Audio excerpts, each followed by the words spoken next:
Hello, my name is Lisa Zarda, Executive Director of the United States Swim School Association. Welcome to today's webinar, Improving Water and Air Quality While Reducing Facility Operating Costs, hosted by Aqueva Water Technologies. A few housekeeping notes. Remember, if you've got questions throughout, please feel free to type those. Click on the Q&A button on your screen and type in your questions and we will get to those. This is being recorded, so we will send you a copy of the recording after the fact. And I think that's it for housekeeping. So without further ado, I will turn it over to you, Scott. Thank you, Lisa, and good morning, everybody. Thanks for joining. Again, my name's Scott Hyland. I'm with Neptune Benson, which is owned by Evoqua Water Technologies. I've been in the aquatics industry with Neptune Benson for a little over 20 years, so do have an extreme passion for what I do, and very jealous for everybody on the phone because I'm very passionate about swim schools as well. Today, I just wanted to hopefully offer you guys some insight, some thought-provoking questions, maybe that you can go back to your own facilities and see what you're currently doing, and maybe some just minor tweaks and changes that you could do, some that don't really cost a whole lot of money, to more effectively run an effective and efficient sustainable facility. And we need to consider, aquatics in three components. There's recirculation, filtration, and disinfection. And all three of those need to be running like a well-oiled machine, clicking on all cylinders so that your guest experience is superior. So recirculation, what am I referring to? That's all the water moving through the system. So it's starting in the pool. You might have a stainless steel perimeter gutter system or even concrete, or you might have a skimmer pool, but you're taking water off the top, you're taking water out the bottom through the main drains. That's all flowing through strainers, pumps, valves, and fittings, and ultimately gets into the filtration system, which primary responsibility is removing particulate, eliminating the dirt and debris from the flow of water. Most commonly, we're seeing this done with sand and regenerative media filters today. And then lastly, the third component is disinfection.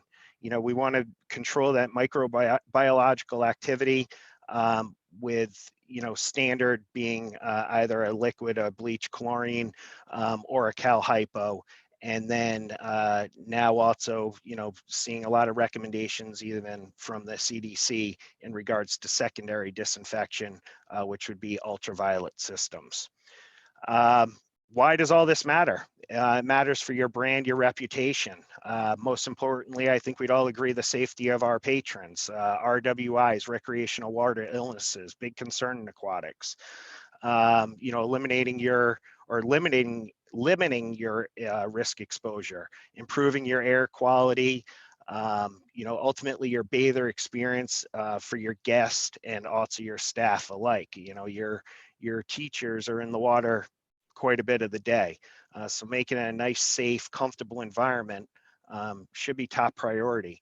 And then also operating efficiency.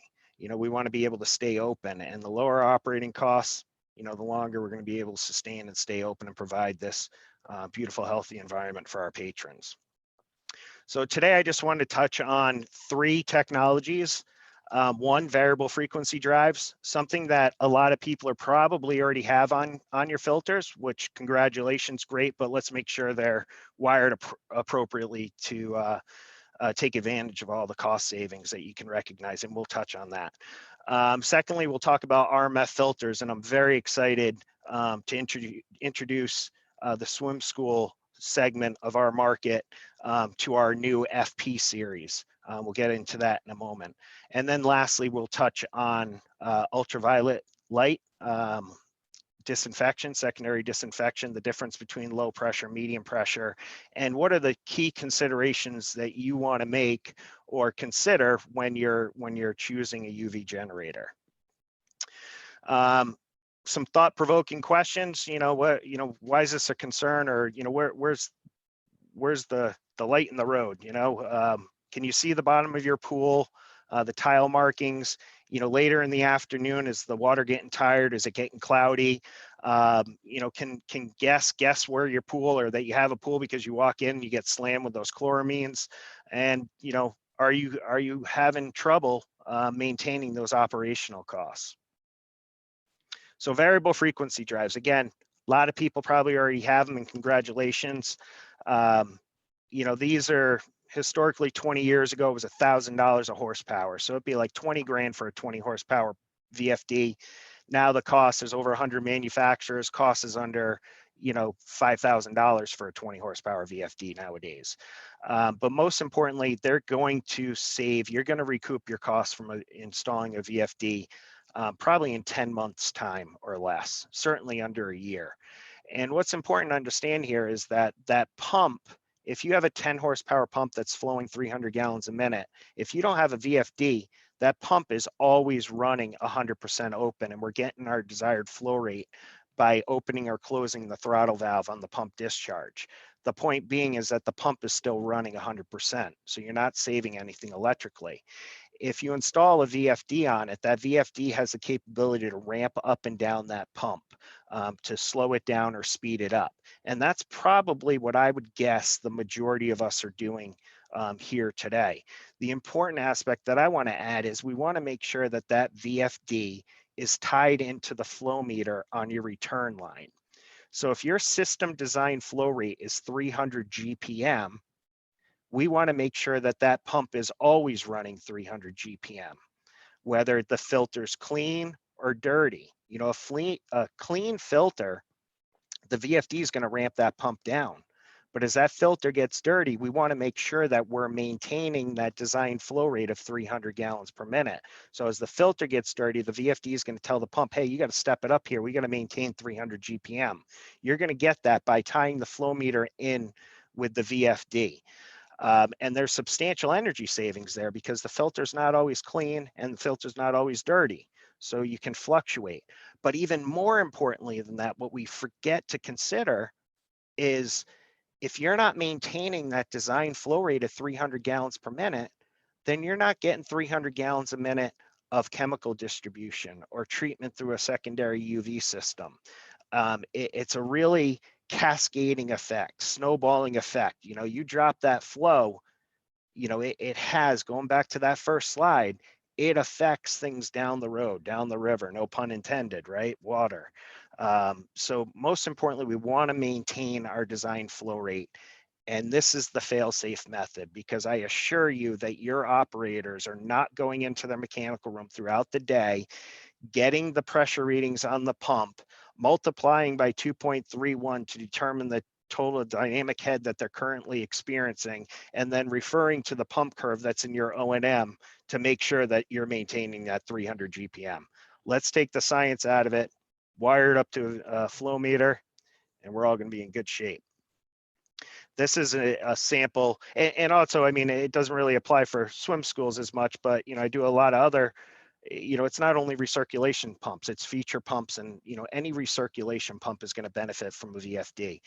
On this graph here up at the top here, you can see, and this would be a big swim school, right? 1500 GPM. This is more of a competitive pool, you know, 50 meters, say. And this is assuming 1500 GPM on a sand filter without a VFD at a cost of 12 cents per kilowatt hour, which is pretty much a national average. Costs almost $25,000 a year to operate that pump. Whereas if we installed it with an RMF Defender filter, first of all, there's 10 feet less head restriction, but with a VFD, it's more than cutting the price in half. Now, if you put a VFD on this sand system, you wouldn't get down to the 11.4, but you'd still almost cut this price in half. Pretty substantially. I'd guess probably around 13 grand to operate that pump. And what this graph down here is showing is just a sand filter starts with about a 5-pound differential. As the filter gets dirty, you know, we need that VFD to ramp up and maintain that design flow rate. Down here on the blue line with the Defender regenerative media filter, the pump is constantly going up and down based on the current head restriction because we bump the filter every day. So we release the perlite, the particulate that's been captured, and we redistribute it, opening up new free area, basically cleaning the filter so that the pump can drop back down. So this yellow in between is just showing the difference of electrical savings you can recognize with RMF versus sand, but beneficial all pumps. So I hope everybody does have one. There's a lot of rebates available from your local utility provider. I know here in Rhode Island, the National Grid, I think they offer $3,500 rebate after 6 months of operating with the VFD. So should almost pay for itself immediately, and then certainly within the first year of operation. Now, if we could just feel free to stop me anytime, Lisa, but I'll just roll right into filtration. And it's understanding the difference between sand and regen, RMF, Defender, however you want to refer to it as. Sand filtration is depth filtration. You've got a tank that's holding sand, the water comes in the top, water penetrates that sand bed, clean water comes out the bottom. When that pressure differential reaches a certain point, we need to backwash that sand filter. So we're reversing the flow of the water, we're fluidizing that bed, and we're sending the dirt and particulate to waste, using a significant amount of water. Sand is the least effective and efficient, even when taken into consideration other technologies, which we'll see on another slide. But it traps particles down to about 20 to 30 microns. When the filter's clean, you'll get about 30 microns, but a dirty filter is always a better filter. Dirt collects smaller dirt. So we might get down to 15 to 20 microns as at the end of a sand filter cycle when the bed is dirty. Coagulants obviously can be used to increase the efficiency of a sand. With RMF technology, it operates on the premise of surface filtration. There's these flex tubes that the perlite attaches to. So it's not depth like sand, it's surface. So there's a lot more surface area. You're getting about 9 to 12 times the surface area in a RMF filter compared to sand. But most importantly, it filters down to one micron as soon as you turn it on, as soon as water's flowing through it, throughout the entire filter cycle. So to give you an idea of, what that means is, my best analogy is when you look at a pool at night and you look at the lights and you see the stuff, the particulate floating around in the water around the light. That's the stuff that's not getting removed from sand, but wood from Defender. That's kind of a simple analogy. But here, to give you a size or an idea of size, blood cells are 5 to 10 microns. What we're concerned about is cryptosporidium, which is 3 microns. So with RMF technology filtering down to 1 micron, you can see some tests over here on the right side from the University of North Carolina, Charlotte, where with perlite media, 99.941% captured, where sand with a polymer is down at 61%, sand alone is at 31%, cartridge 36%, human hair 50 to 100 microns. That's what we're taking care of in sand filters. But the RMF, we got the capability to capture red blood cells, but we're mostly concerned about cryptosporidium, I would say. Here's a difference. I mean, if a picture isn't worth 1,000 words, this is, these are two pools that are literally side by side. You can see in the picture on the right, this pool in the background here. But there's our new FP series Defender on this pool, and there's sand here on this left pool. And you can tell just by looking at the tile, etc. There's a noticeable difference. I'll never forget the first installation I ever sold in 2003 for a Defender was in Ohio, and I called the guy a couple months later, and I'm like, Gary, you got to tell me what it's like. What, you're the first one. Do you like it? Do you hate it? What is it? He goes, Scott, and this is when HD TV came out. He goes, Scott, I used to watch cable in my pool. Now I'm watching HD. I thought that was pretty good. Good to hear. So in addition to the water quality, though, with RMF filtration, we're also recognizing substantial operating costs, up to 90% less water and waste, 50% less energy in conjunction with a VFD, up to 30% less fuel and chemicals, because the less water we send to waste is the less water we get to retreat and reheat.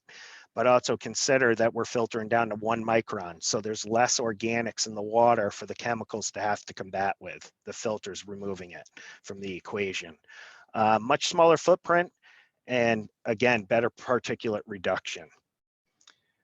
So here's how it works, or kind of. I'd be happy to go in greater depth with anybody that's interested. But it's these flex tubes, type 316 stainless steel spring with a high strength polyester weave around it, that we get this nice 1/8 of an inch coating of perlite through a pre-coat process. It's like snow accumulating on the ground. And it's the perlite media that is actually the filter medium. That's the quote unquote sand. Perlite media is volcanic magma. It's heated to about 2,500 degrees, 2,600 degrees or so, and the water molecules within it start to pop like popcorn, and we refine it to this filtering characteristics, which are similar to diatomaceous earth without the waste and handling restrictions. Diatomaceous earth is a carcinogen, perlite is not. You can dispose of perlite direct to waste, where diatomaceous earth you cannot. I think that's all we got to say about that. Here's the difference though, where we're recognizing, and this is my COVID due, and just like that, my COVID gif here. My 8-year-old son and I have decided that we're not going to cut our hair during lockdown. The only problem is he looks good, I don't. But the difference here, how we're recognizing these operational savings, is sand filters. Again, we got a backwash. So if you're flowing 500 gallons a minute, your backwash rate is going to be at least 500, preferably higher, 550, or even a little bit higher than that, because we want to fluidize that bed. And you're going to do that process for 5 minutes. So for simple math, we'll say it's 500 times 5 minutes, 2,500 gallons every time you backwash. Let's say you do that 4 times a month, every Saturday, say, hypothetically. That's 10,000 gallons of water a month sent to waste. Whereas with the regenerative media filter, we regenerate or bump every day, but we're only sending water to waste when we have to change the media. And that only occurs if you're backwashing once a week. You're likely only going to need to change the media in the perlite about once a month. And we're only sending the capacity of the tank to waste plus a rinse. So in that 500 GPM scenario, it'd be 10,000 gallons versus about 318 gallons. Pretty substantial. So how do we get that long filter cycle? And it's all through the regeneration bump process. And you see me flipping pancakes there. The analogy I like to use is, if my fist was one particle of that perlite media, 85% of it is open void space just waiting to collect dirt and debris. So when we bump the filter every day, we're turning the pancake over to cook the other side. We want to take advantage of all that open area within the perlite media that's on these flex tubes. Additionally, some initial capital cost savings. If you're thinking new construction, or even if you're renovating, we can gain you some valuable space in your mechanical room. Again, the RMF is providing 9 to 12 times the surface area when compared to sand, where a sand filter we're sizing at 12 to 15 gallons a minute per square foot of surface area, and a regen filter and a Defender we're filtering between about 1 and 1.4 GPM per square foot of filter area. So much lower rates. Easier installation. It's one tank versus multiple tanks in some instances. And here's some, again, pictures. I love pictures.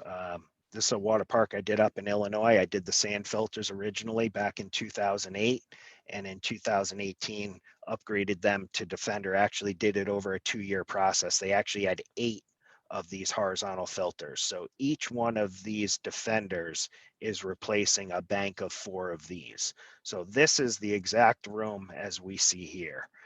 You can see the space, because they still had another 4 of these that aren't even in the picture. And so that's pretty impressive, but this is even more impressive, where there's 19 vertical sand filters that were replaced with just 2 Defender filters. So imagine if we had the Defender when this facility was built, they wouldn't have had to build that mechanical room. And what I'd like to offer all of you, whether you're planning new, or even better, if you have an existing facility, is I'd love to offer this tool to you. We can prepare a cost savings analysis for you to show you, okay, yeah, it's going to cost you X to install the Defender filter, but based on what you're currently doing, backwashing, et cetera, your cost of water, so on and so forth, we can generate a return and show you how quick you can recoup your costs. But also don't forget, we're getting down to that superior water quality. Hey, Scott, I do have one question from Yes. Dave. He wants to know how much is the cost to replace Paralite each month and how many gallons per minute can Defender handle? Great question. So first, the Defender can handle anywhere between 60 gallons a minute up to 2,300 gallons a minute in a single tank. So we have a big range there. As far as perlite, great question. I tell people it averages about $1 a pound. So our smallest Defenders require about 17 pounds, so about $17 a month, where our largest Defenders require 128 pounds, so about $128 a month. But that's, I'll give you an example. If anybody's familiar with Walter Schrader Aquatic Center in Milwaukee, Wisconsin, that's a massive, 1 million plus gallon pool, 23-foot deep end. It's got a 10-meter stand. They have one single of our largest Defender on it, and they change the media on that pool every 6 months. But let's be honest, they get about 100 bathers a week, and it's 1 million gallons of water, right? Yeah. So makes a big difference. Whereas, I hope you guys, honestly, I hope swim schools, I hope you're changing the media every 2 weeks, because you know what that means? You are maxed out. You are busy. And we like that. Yeah. But no, I don't think you'll ever change it that frequently, to be honest with you. I have installations in Georgia that go through pollen season in June, early July, where literally like snow is pollen, if anybody's from Georgia on the phone. So I did an outdoor pool there that it really wasn't designed properly. They had too high of a turnover and they really didn't provide enough filter area, but it was acceptable by code.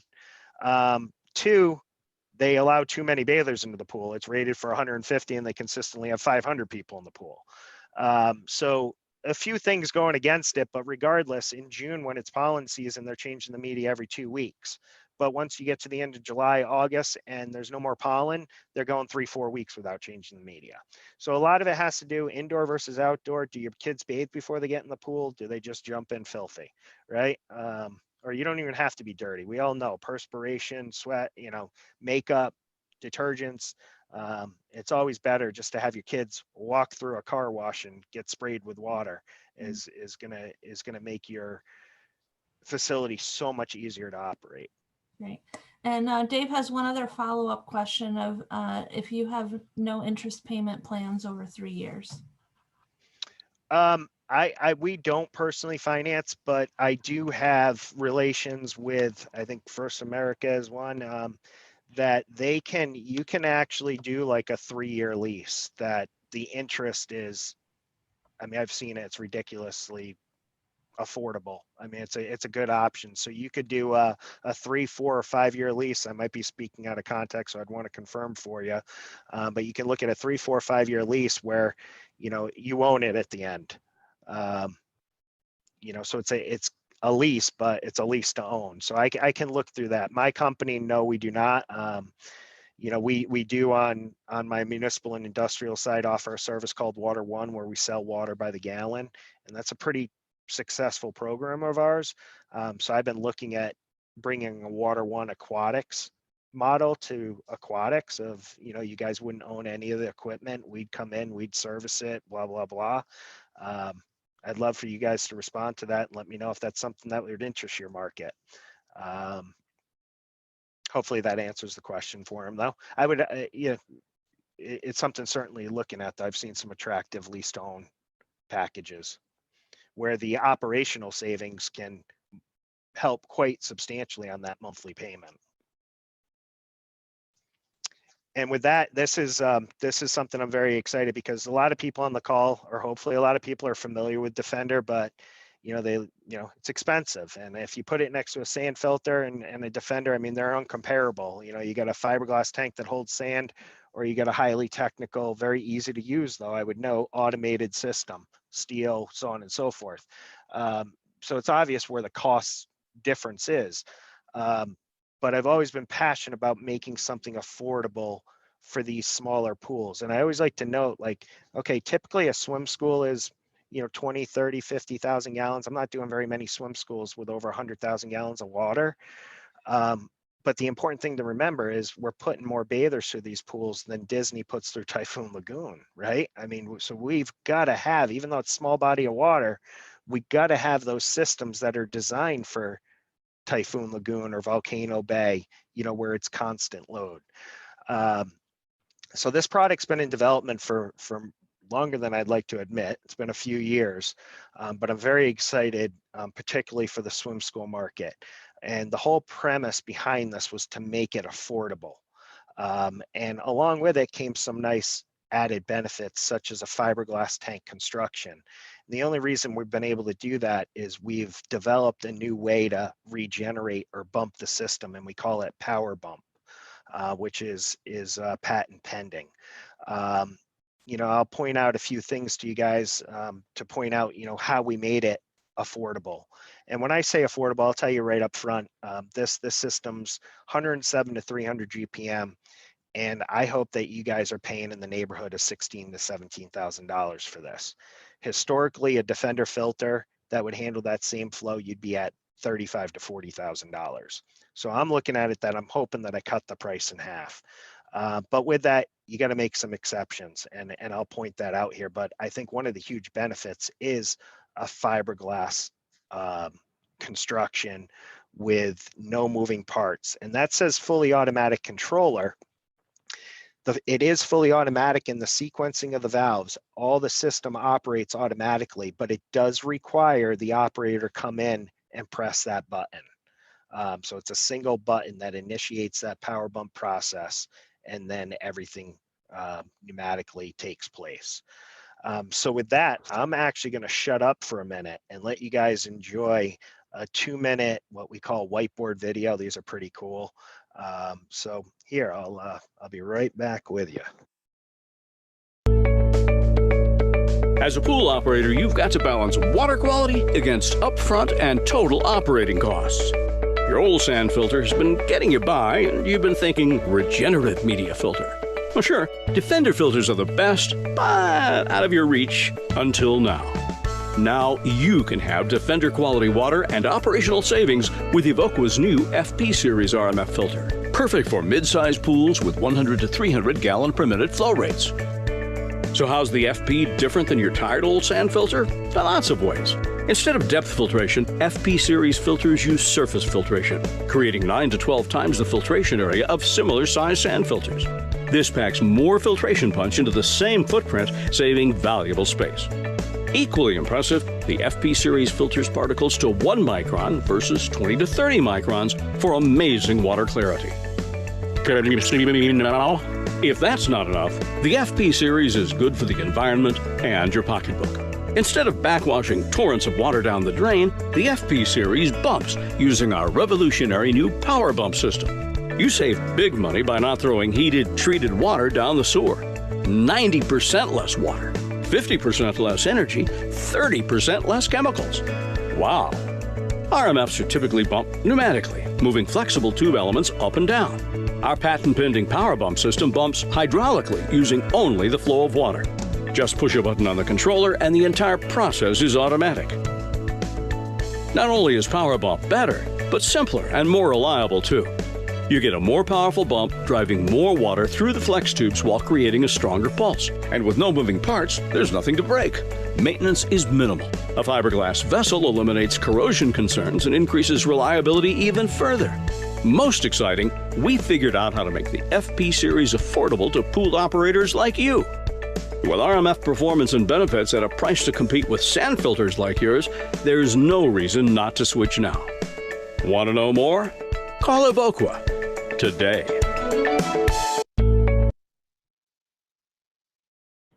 So pretty cool little video. I think I should start getting concerned that they might not need me anymore though, if these whiteboard videos, you know, I'm okay with it. Got another question here. Wondering, can the local pool repair pro do maintenance and repairs on the Defender, or is there special training for it? Great question. Great question. I mean, on something like this, on this Power Bump, you know, anybody should be able to do it. It's going to be very simple. And on the traditional Defender, you know, Preventive maintenance is really making sure you do a chemical cleaning on the flex tubes at least once a year. And you'll know when to do it because typically the filter starts with about a 1 to 2 pound differential. And then as the flex tubes get contaminated with oils, dirt, and debris. When you start with new media, you might have all of a sudden a 5 to 6 pound differential. It just means these flex tubes are contaminated.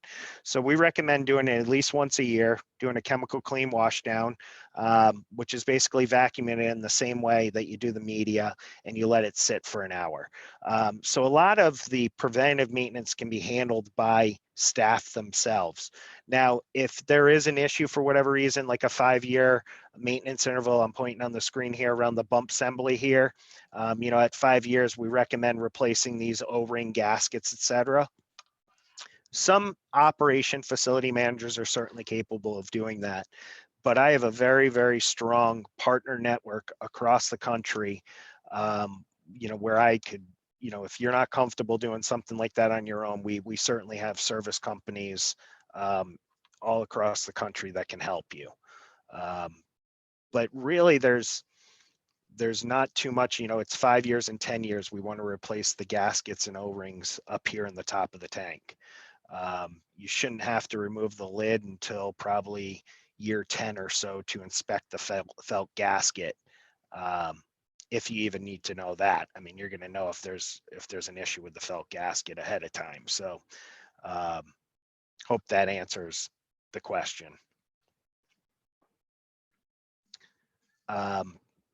So I guess here's the big difference that we just learned between, this new power bump and the traditional Defender, where this plate traditionally goes up and down, where the water fills up in this cavity. And then as this tire inflates, it raises this plate and it sends water reverse through these flex tubes, expelling the perlite and media that's been captured into solution to redistribute it again on these flex tubes.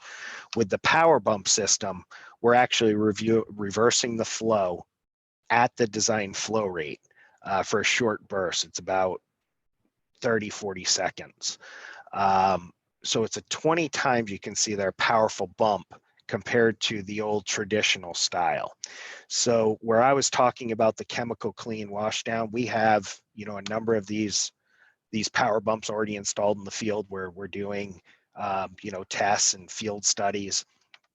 One of my hopes when this was being developed and is being confirmed through these trials is that the power bump is so powerful, no pun intended, that it's expelling the perlite into solution immediately.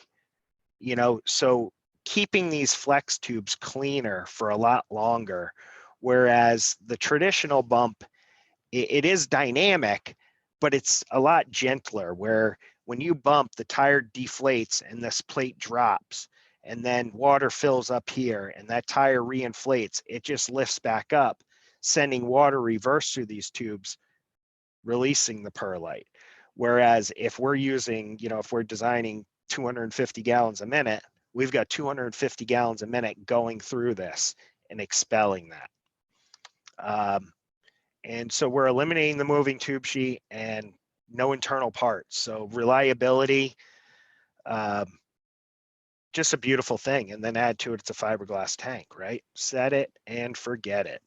So the power bump system, I know you were pointing out that those valves at the top on the one needed to be replaced. Does the power bump have those valves? These are just O-rings, like Got it. Okay. like little sealers to seal a connection. So there, it doesn't cost much to do that. To do that, I would guess in today's dollars, you'd be paying, depending on the size of the filter and everything, probably between $700 and $1,500 for a service call such as that today, to give you some sense. And that's having one of the partners come in and do it. But again, it's something, it's not really hard. I mean, you've got a nut here, you're going to lower the bump sheet, this tube sheet, and then you've got 4 bolts on the outside here. So it's really not very difficult, but I wouldn't recommend if you're utilizing your lifeguards to also maintain, backwash the filter or whatever, they're capable of doing that, but it obviously wouldn't have them do this kind of service. Yeah. And that service was once every 5 years. Yeah, that's every 5 years, 5 and 10 years. Okay. Yep, for those O-rings. And this is what we call a schematic, just to give you guys an idea. And I do have a picture of a FP series installed here in a couple slides, so you'll see it again, really live versus a 3D rendering. But it's these 5 valves, which are all pneumatic, that are controlling the process, where we've got our pre-coat line here and we've got our power bump line here. So it's the controller that's, the brains that's telling these valves when to open and close. And that's initiated by the operator just pressing and holding a single button. A couple important, I guess, are interesting things to point out to you guys is, again, the design 107 to 300 GPM. I have a feeling that we're going to be able to increase that through our testing. We'll probably go up to like a recommended rate of 1.5. They're NSF listed, to 2 gallons a minute per square foot. It's got, but you never want to run something at its max, right? Listed at 2. Our recommended max would be 1.5. You always want a safety factor. It's a 50 PSI operating tank, which is more than sufficient for aquatics because pumps typically shut down at 35 PSI. But to give you a size of the tank is 24 inches in diameter, but this head is a little bit bigger. So it's 32.5 inches. So it will fit through a standard door at your house, to give you a sense. So don't need garage doors, don't need double wide doors, etc. Very light operating weight, so if you're going into an existing space, you're not going to have to worry about reinforcing the floor to hold a tank that's holding sand. What else? Oh, the height I wanted to point out, 76.3 inches. So it's under 6.5 feet tall, 6'4" and whatever inches, to give you an idea of size. Any other questions at this moment, Lisa? Not at this time. All right. Well, we will move on to UV disinfection, which UV is, we're simulating the light from the sun. It's wavelengths of 100 to 400 nanometers. And UV can get very complex, so I try to keep it simple. We're inactivating the DNA and the RNA of organisms. We're rendering them useless. We're basically sterilizing them, eliminating their ability to reproduce. And when you do that, when their cells are non-viable, the organism quickly dies. They haven't had an opportunity to reproduce. We're eliminating that threat in the water for anything that goes through that chamber. Now, unfortunately, there is no residual for UV. So that's why it's secondary disinfection. You can't go to your pool and test for UV. So that's why we still need chlorine, cal hypo or something to maintain, our residual in the pool. And the performance of the UV is based on the transmittance, how well that light penetrates through the column of water. It's called the UVT. So, water clarity is directly affecting on how well this UV generator operates. So water filtration affects clarity. We're seeing how everything's still connected here. Everything's got to be working. It's like a marching band. Types of a UV in aquatics. We have low pressure and we have medium pressure. It's the intensity within the lamp. Low pressure emits a single wavelength, 254 nanometers. It breaks down monochloramines, where the medium pressure emits waves across the entire UVC spectrum. And it breaks down all 3 monos, dis, and trichloramines. So it breaks down all 3 species. So medium pressure is, I feel my company, we manufacture both low and medium. I don't think low pressure is suitable for any indoor application, that's for sure. And on an outdoor application, where you're not concerned about chloramines, I guess you could consider a low pressure, but a point to make is low pressure is less expensive initial cost. but there's more lamps, longer lamps. So operating costs can tend to, make really the medium pressure more affordable in the long run, but also knowing that you're getting what you stepped out to achieve, which is disinfection, where a low pressure, and we'll get to it in this slide, but a low pressure UV, you're not going to have any sensors or dose readings telling you, confirming for you that the unit's doing what it's designed to do. You're not going to get third-party validation with a low pressure unit.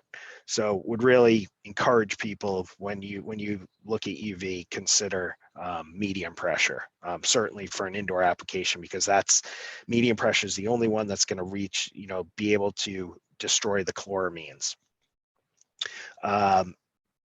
So the UV, it's going to complement the primary disinfection, be it the chlorine, reducing the demand and usage.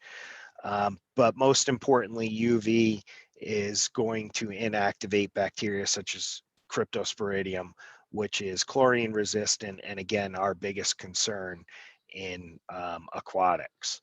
And then here, in regards to the chloramine reduction, those chlorine reacts with the organics in the water, whether it's, the perspiration, and not that anybody ever pees in the pool, but, we know there's urine in there. And so, chlorine reacts with those organic compounds in the water, and it forms what's called DBPs, disinfection byproducts, chloramines, and those off gas from the water, and they typically very heavy, or not typically, they're heavy, so they stay at the water surface. And that's what causes the burning eyes and the respiratory issues that we see with swimmers.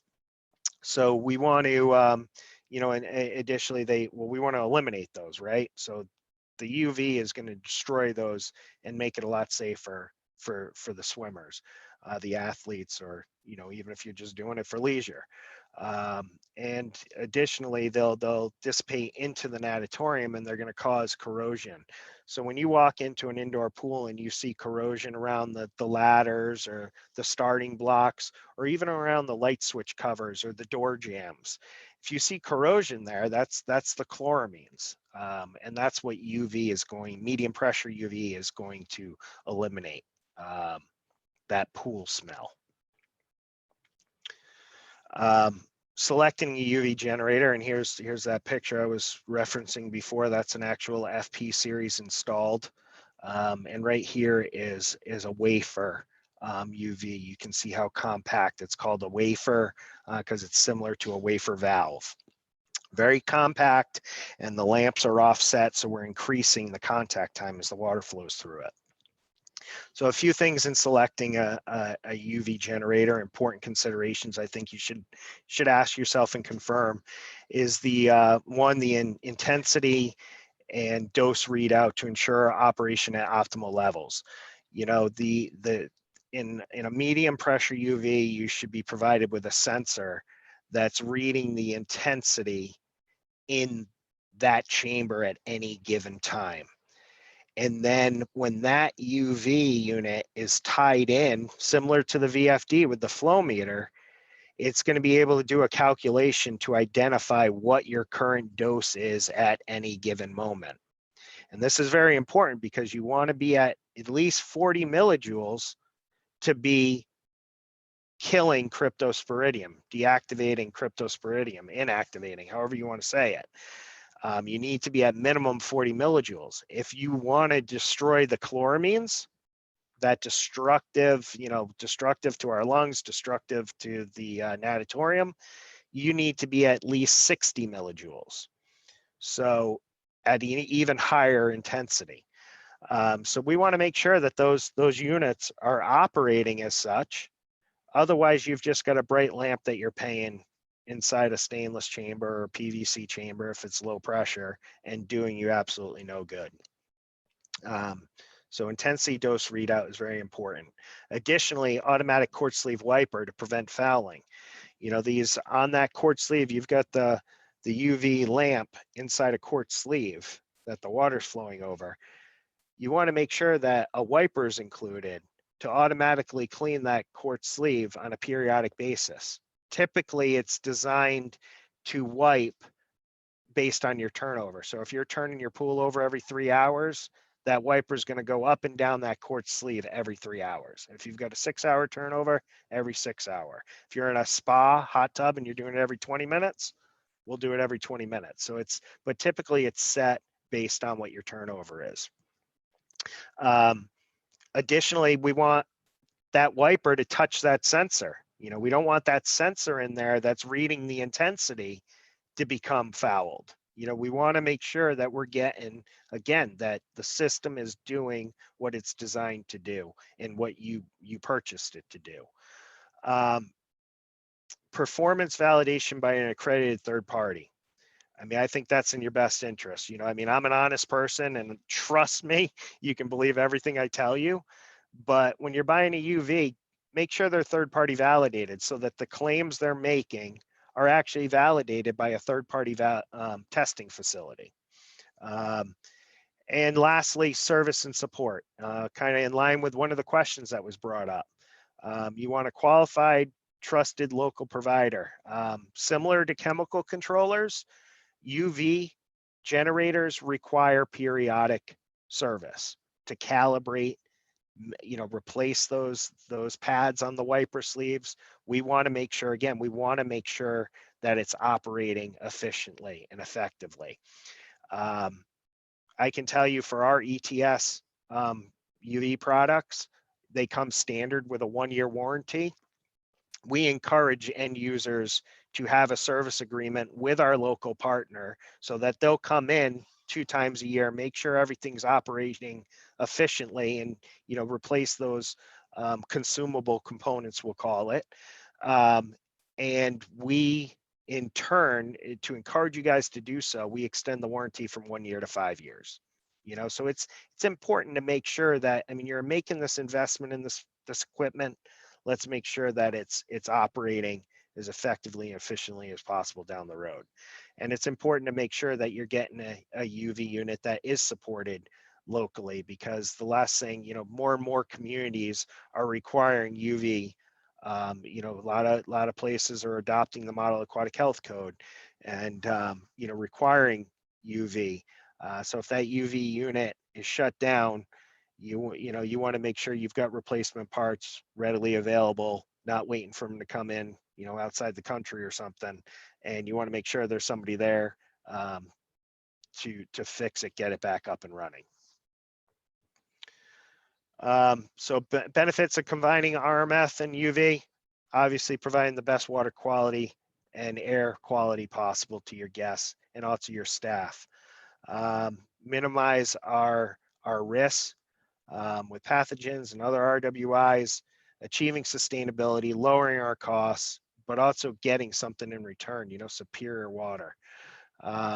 Minimizing maintenance, operating cost, shutdowns. Shutdowns cost us significantly, so we recognize that. That's about it. Lisa, if I can hand it over to you, if there's any questions, comments. Again, my email address, if anybody wants to reach out to me, is Scott, SCOTT, period, Hyland, HYLAND, at Evoqua, which is EVOQUA.com.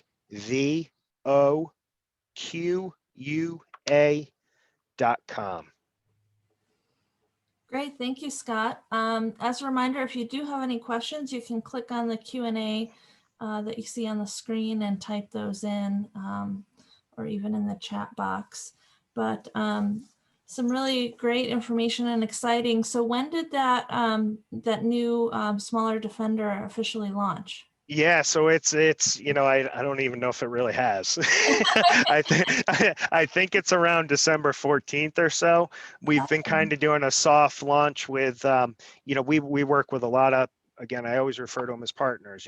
I work with a lot of great people across the country, designers, builders, service companies, etc. And I've reached out with a lot of people that I have existing relationships with, including swim schools, to let them know that this is coming. It is, you're not getting the full automation that you get with the traditional Defender, but you're still getting pretty good automation, but we were trying to create that, you know, to be able to make it affordable. So wanted everybody to be aware of it. We anticipate, or not anticipate, we will begin shipping them on January 1. So we have started accepting orders for them. And we do have 3 test sites out there. 2 are at athletic clubs, because we feel that's another good market segment for this. If you think of, you know, local athletic clubs that have pools, without mentioning names, and also we do have one at a swim school. So, Oh, excellent. and Okay. I don't want to, you know, don't That's want to really, okay. I can't really release that now, but you guys all know them. And the results are impressive. So that first picture was at one of the athletic clubs where they had multiple pools, and I actually have one from a swim school too that had 2 pools next to each other. It's astounding how good the water is, the quality, and to be able to, you know, recognize you know, cost savings is even better, you know. Sure. Yeah, no, that's what we're all looking for these days, is where can we save that money? Carrie Absolutely. wants to know, what information would you need from a swim school ahead of time in order to get a quote? Really, if you just want a quote, then all we really need is a flow rate. You know, I mean, I would certainly like to know more, because I want to, you know, what is your turnover? You know, turnover being you've got your volume of your pool, and then when are you turning it over? You turn it over 2 hours, 3 hours, 4 hours, 6 hours, you know, and then I can make a better recommendation, because the way I look at it is, or way I approach these is, you know, a lot of times swim schools will be like a 3-hour turnover. So I might go at a higher filter rate, like 1.3, 1.4. Whereas if that same volume pool has got a 4 or 5 hour turnover, then I'm going to want to keep the filter rate lower. You know, there's going to be higher demand on that filter because we're not turning the water over as frequently. So really your flow rate, your turnover, and then I can certainly get you a quote. If you want to do a cost savings analysis, I can do it with just that information alone and base it off national averages. But if you have your cost for water, you know, per 1,000 gallons of water, and sewer, and what you pay for, you know, gas per therm, and what you pay per kilowatt for electric, and tell me how frequently you're backwashing today, and so on and so forth, then I can make that analysis very, you know, specific to your facility. Right. And I'll say that not most, I've never had somebody come back to me and say you were way off in a negative way. They've always told me that I've been very conservative. So I'm glad to hear that. Right. Excellent. Yeah, oh, absolutely. And also, but let me just give some thought-provoking questions. I mean, we talked about, you know, rebates through electrical companies for VFDs. If you're expanding, building a new facility or whatever, there's ways to save money right up front through your permitting fees as well.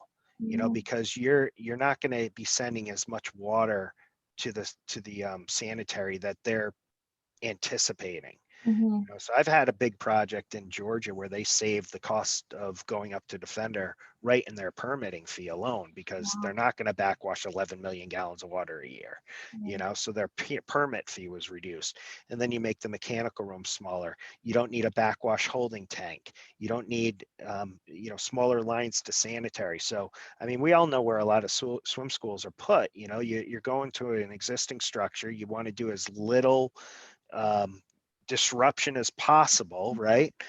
So it's a very good candidate, because we don't need to handle the large, you know, waste.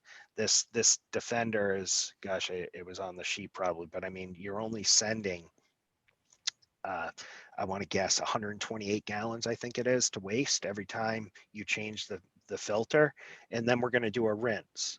You know, so there's another 128 gallons. So it's around 260 gallons or so every time you change the media. The only consideration you need to make is we've got a 6.5 foot tall tank that's full of water.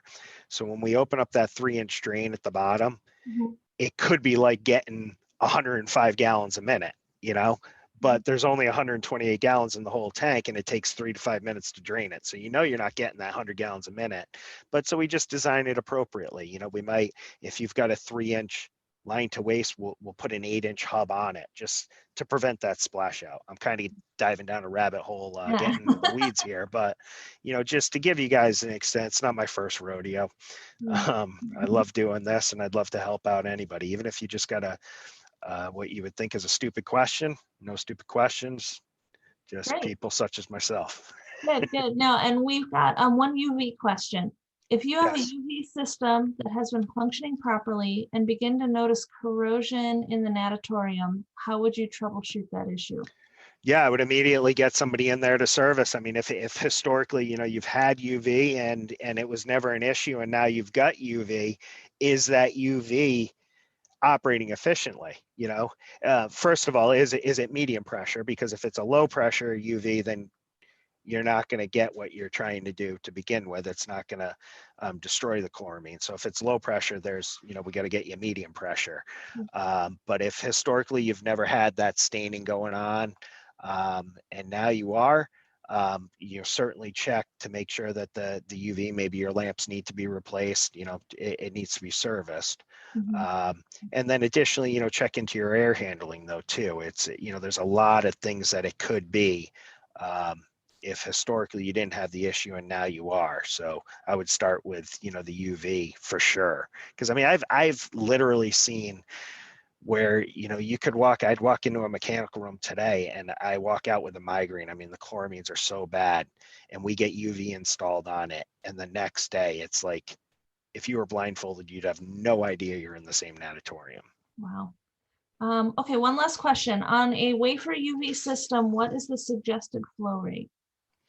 There's all different, sizes. So it's anywhere from a 3-inch wafer, which was actually in that picture that I shared, up to 12-inch that I have in aquatics. But we do it for wastewater handling, municipal, industrial applications. I mean, I have UV chambers up to 20 inches or so. But for aquatics, I stay up to 12-inch, and it's off the top of my head, it's around 3,000 gallons a minute or so through the chamber. So pretty substantial flow. Great. All right. Well, And it also will size, I'm sorry, lastly, we'll size it based on if it's indoor or outdoor too. So you tell me if you've got an indoor or outdoor pool, then, you might not need a 6-inch unit, if you're an outdoor pool, because we're not trying, again, if it's outdoor, we don't need to operate at that 60 millijoules. So I can provide you a smaller unit if it's on the border between a couple sizes. Got it. Okay. Guys, that went by way too fast. Can we do it again? Yeah, it was great. I think a lot of great information. Thank everybody for the questions. Those were great too. Thank you to Scott and to Neptune Benson. Neptune Benson has been a sponsor of ours for a number of years, and really appreciate that support and being able to bring all of you some of this great and hopefully really useful and first out of the box information. Yeah. To all of our members. Don't hesitate to tell your friends though. There you go. There you go. The cat's out The of the one secret you can spill. Thank you again, Scott, so much. I really appreciate it. Guys, thanks so much. And if we don't talk, have a happy holidays and a better new year. Let's get out of 2020. To all of us, yes.